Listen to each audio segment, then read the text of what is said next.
Birovni so'kkan emas, birovni jazolagan emas. Hech qachon ayol kishini urgan emas, hech qachon xiyonat qilib yolg'on gapirmagan payg'ambar sollallohu alayhi vasallam. Hattoki payg'ambarimiz axloqini ko'ring, cho'qqilayotligini. Abdulloh ibn Sa'd ibn Abi Sarh payg'ambarimizga juda qattiq dushman bo'lgan. Ichida xiyonatni yashirib turgan bo'lsa ham, kelib payg'ambarimizga: "Ey Muhammad, men senga iymon keltiraman" deb qo'lini cho'zdi. Payg'ambarimiz uni iymonni qabul qilishni xohlamadi. Sahobalardan bittasini otasini o'ldirgan edi. Ana shu sahobalardan bittasi turibdi, o'sha o'lgan kishining bolasi. Qo'lini cho'zibdi, payg'ambarimiz shunday teskari qaradi.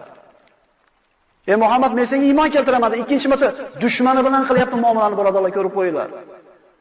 Ikki marta, uchinchi marta payg'ambarimiz qo'lini ushlab, bay'atini qabul qilib chiqib ketgandan keyin achchig'lari kelib aytdiki: "Ichingizda birorta bir Rashid kishi yo'qmi?" dedi. Yuzimni bir necha marta teskari qarab olganimdan, buni payg'ambarimiz iymonni qabul qilishni xohlamayapti. Seni otangni o'ldirgan edi, olib chiqib qasosini olmaysanmi? Tushunmadingmi shuni dedi.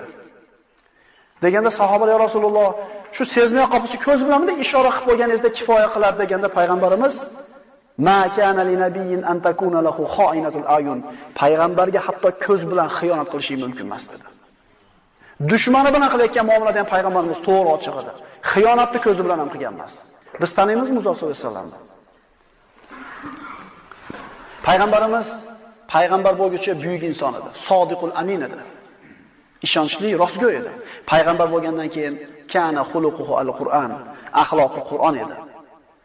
Payg'ambarimiz sollallohu alayhi vasallam zohirligida, dunyodan behojatligida buyuk edi. Men bilan dunyoda nima ishi bor dedi. Dunyo bilan meni ishim nima ishim bor? Meni deydi Rasululloh sollallohu alayhi vasallam, dunyoga kirib chiqib ketishligim xuddi issiq kunda bir musofir safarda yurib charchab, daraxtlarga kelib salqinlab, damini olib, yana safarini davom etgandek, dunyolar bilan meni hech qanaqa ishim yo'q degan.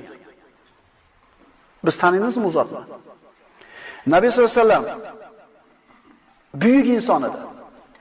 Quraysh payg'ambarlikni payg'ambarimiz sollallohu alayhi vasallam ko'tarib chiqqanda mash'alani jinni deb ko'rdi, sehrgar deb ko'rdi, majnun deb ko'rib turib, omonatlarni olib kelib qo'yishaveradi. "Ey Muhammad, nima turibsan senda?" Omma bilan turganda payg'ambarimizni har xil laqablar bilan haqoratlab turib, lekin yolg'iz qolganda payg'ambarimizning buyukligini tan olish emasmi?